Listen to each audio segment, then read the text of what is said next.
It was a gloomy day, but the people of the city didn't let it put them off their business. The square throbbed with them, every inch of the grass market filled with people hawking wares, or preachers saving souls, or urchins picking pockets. In a moment, everything would change. The screams washed down the crowd like a wave. So packed was the square, it took a few moments before anybody could see anything. Then the crowd parted down the middle. Men, women and children all fought to be away from the cobbled road and tried to climb the buildings that faced the square. Most didn't manage it, and some were felled simply by the weight of others trying to save themselves. The air filled with a dreadful mix of clattering wheels and screaming horses. A small boy who was clinging to the wall of a public house rearranged his grip and strained to see. At the bend of the road, he could see the stagecoach as it wove drunkenly towards them.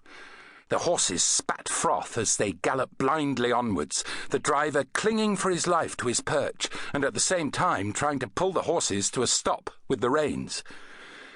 As the stagecoach raced by, the boy saw two men standing on its roof. The doctor crouched low as he tried to surf the stagecoach.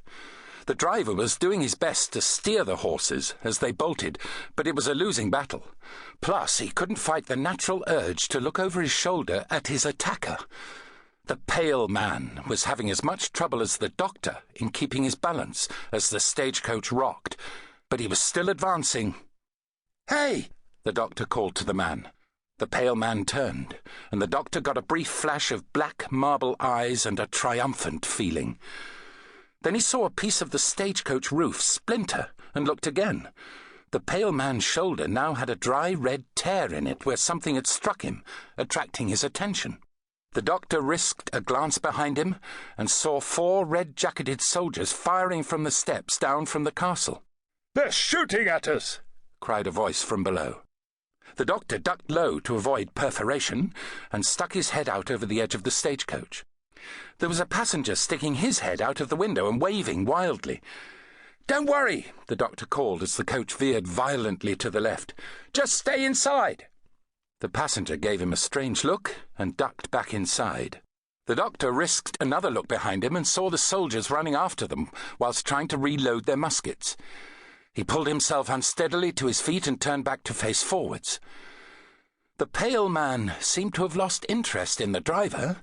Instead, he was making shuffling steps towards the doctor, sharp little fingers outstretched. "Hold on a moment." "Aren't you—" the doctor started to shout to the passenger. The stagecoach hit a loose cobble and bucked into the air. The driver let out a cry and tried to keep hold of the reins, and the coach and his wits all in one messy manoeuvre. The coach tottered left, then teetered right, before deciding that perhaps it would remain on all 4 wheels for a few moments longer. The pale man lost his footing as the coach kicked, and ended up diving for the doctor, talons outstretched. Martha ran. 3, she panted. 4, 7. On her right, she saw the archway, although it looked like it was just a tunnel that burrowed deep into the cellars of the houses. Martha turned sharply and ran into the darkness, the smell of fish rushing up to greet her as she ran. The ground sloped away from her feet at an alarming speed, and she knew that if she lost her footing for even a moment, she'd be tumbling. It took her a moment to realize that she had passed through the archway and was out in the fresh air again. As the ground dropped away, the tops of the houses remained on a level, and the sunlight found it harder and harder to reach her. Martha burst out of the street and suddenly found herself blinking in the sunlight for a moment. People were losing their footing and falling all around her, and the sound of their screaming was deafening. She wasn't going to make it, she knew. 3, 4, 7, she panted. Suddenly the crowd thinned around her. At the same time, the screams got louder as they realized the danger they were in was so much more imminent. Another moment and Martha was alone, standing gasping for breath in the middle of the cobbled road. She had to bend double just to force the air into her lungs. "Run, girl!" someone shouted. She stood up straight and composed herself. As she turned, she saw the stagecoach careering down the road towards her, the driver having given up all pretense of control and just looking for the right moment to jump. The horses were heading straight for her, teeth bared. She held up a hand and didn't flinch. 3, 4, 7, she said. The stagecoach bounced again, and the doctor's pale attacker rolled across the roof. For a moment he looked as if he might fall, but at the last minute he twisted and somehow ended up back on his feet. As the pale man rolled his glassy eyes in the doctor's vague direction, a thin sliver of drool ran down his chin. "I can help you," the doctor told him.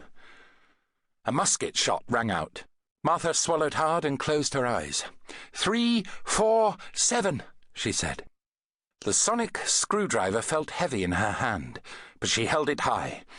Her thumb found the switch without her having to look, and she pressed it down.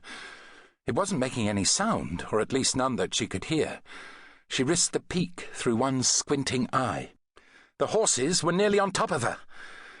Her mouth fell open, and her eyes opened wide. The stagecoach was hurtling towards her, the driver crossing himself and jumping from his perch to land awkwardly on the cobbles below. But she could see the highwayman and the doctor standing on the roof of the coach. The doctor was holding his hand out to the highwayman, saying something the clatter of hoofbeats was drowning out. The highwayman on the roof twitched and tumbled from the stagecoach roof.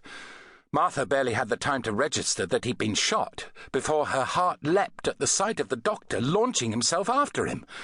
The two met in mid-air as the doctor spun to protect the highwayman from the stone cobbles.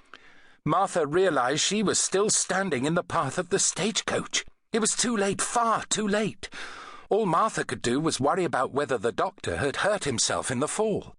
The horses let out a strange noise and slowed. It was so odd to see. One moment the horses were charging foam-mouthed towards her, and she had no chance of survival.